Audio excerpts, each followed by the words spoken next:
السلام علیکم ورحمۃ اللہ وبرکاتہ۔ آج ہم جانیں گے قرآن کے کرشموں کے بارے میں۔ ذرا سوچئے، اگر کوئی آپ سے کہے کہ دنیا کی سب سے بڑی کتاب کون سی ہے تو آپ کیا جواب دیں گے؟ قرآن صرف ایک کتاب نہیں بلکہ اللہ کا ایسا کلام ہے جس نے کروڑوں دلوں کو بدل دیا۔ آج ہم قرآن کے ان کرشموں اور اس کی ان نشانیوں کی بات کریں گے جنہیں دیکھ کر انسان کے دل سے بس یہی آواز نکلتی ہے، یا اللہ تو اپنے قرآن کا کرشمہ ہمیں دکھا دے۔ ویڈیو کو آخر تک ضرور دیکھیے، کیونکہ آخر میں ہم ایک ایسی بات کریں گے جو آپ کے دل کو چھو جائے گی۔ قرآن مسلمانوں کے لیے اللہ کا پوتر کلام ہے۔ یہ انسان کو صرف عبادت کا طریقہ نہیں بتاتا بلکہ زندگی گزارنے کا راستہ بھی دکھاتا ہے۔ قرآن میں انسان کو صبر، سچائی، انصاف، رحم اور نیک عمل کی شکشا دی گئی ہے۔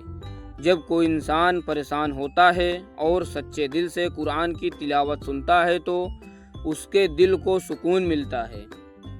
اس لیے قرآن کو صرف پڑھنا ہی نہیں بلکہ سمجھنا اور اپنی زندگی میں لاگو کرنا بھی بہت ضروری ہے۔ قرآن کا سب سے بڑا کرشمہ یہی ہے کہ لگ بھگ 14 صدیوں سے اس کا سندیش پوری دنیا میں پڑھا اور یاد کیا جا رہا ہے۔ بچے ہوں یا بڑے، لاکھوں لوگ اسے اپنے سینے میں یاد کرتے ہیں۔ قرآن انسان کو بار بار سوچنے اور اپنی زندگی پر غور کرنے کی دعوت دیتا ہے۔ جب ہم قرآن پڑھتے ہیں تو ہمیں اپنے پیدا ہونے، دنیا کی نشانیوں اور آخرت کے بارے میں سوچنے کا موقع ملتا ہے۔ لیکن یاد رکھیے، قرآن کے کرشمے کو سمجھنے کے لیے صرف چمتکار تلاشنا ہی مقصد نہیں ہونا چاہیے۔ سب سے بڑا بدلاؤ تب آتا ہے جب قرآن ہمارے دل اور ہمارے کردار کو بدل دیتا ہے۔ کبھی ایسا ہوا ہے کہ آپ بہت پریشان ہوں اور اچانک قرآن کی کوئی آیت آپ کے دل کو چھو جائے؟ کبھی کسی آیت کو پڑھ کر آپ کو لگے کہ جیسے یہ بات سیدھے آپ کے دل سے کی جا رہی ہے؟ یہی قرآن کی خوبصورتی ہے۔ اللہ تعالیٰ نے قرآن میں انسان کو امید دلائی ہے، گناہ سے بچنے کی راہ دکھائی ہے اور اپنی طرف لوٹنے کا راستہ بتایا ہے۔ اس لیے اگر زندگی میں پریشانی ہے، دل بے چین ہے یا انسان خود کو اکیلا محسوس کر رہا ہے تو اللہ کی طرف لوٹیے، نماز قائم کیجیے، دعا کیجیے اور قرآن کو سمجھ کر پڑھنے کی کوشش کیجیے۔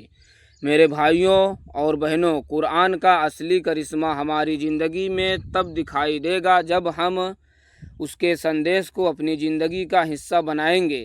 اگر قرآن ہمیں سچائی دکھاتا ہے تو ہم سچے بنیں۔ اگر قرآن ہمیں معاف کرنا سکھاتا ہے تو دوسروں کو معاف کریں۔ اگر قرآن ہمیں اللہ کی عبادت کا حکم دیتا ہے تو اپنی نماز کی پابندی کریں، کیونکہ صرف قرآن کو خوبصورت آواز میں پڑھنا ہی کافی نہیں، اس کی ہدایت پر چلنا ہی اصلی کامیابی ہے۔ تو آج اپنے دل سے ایک دعا کیجیے، یا اللہ ہمیں قرآن کو صحیح طریقے سے پڑھنے، سمجھنے اور اس پر عمل کرنے کی توفیق عطا فرما۔ ہمارے دل کو قرآن کے نور سے روشن کر دے اور ہمیں اپنی رضا والا بندہ بنا لے، آمین۔ اگر آپ کو یہ ویڈیو پسند آیا ہو تو اسے اپنے دوستوں اور پریوار تک ضرور سے پہنچائیے۔ کمنٹ میں لکھیے، یا اللہ ہمارے دلوں کو قرآن کے نور سے روشن کر دے، آمین۔ اور ایسے ہی اسلامک ویڈیو کے لیے چینل MD اظہار 786 کو سبسکرائب کرنا نہ بھولیں۔ السلام علیکم ورحمۃ اللہ وبرکاتہ۔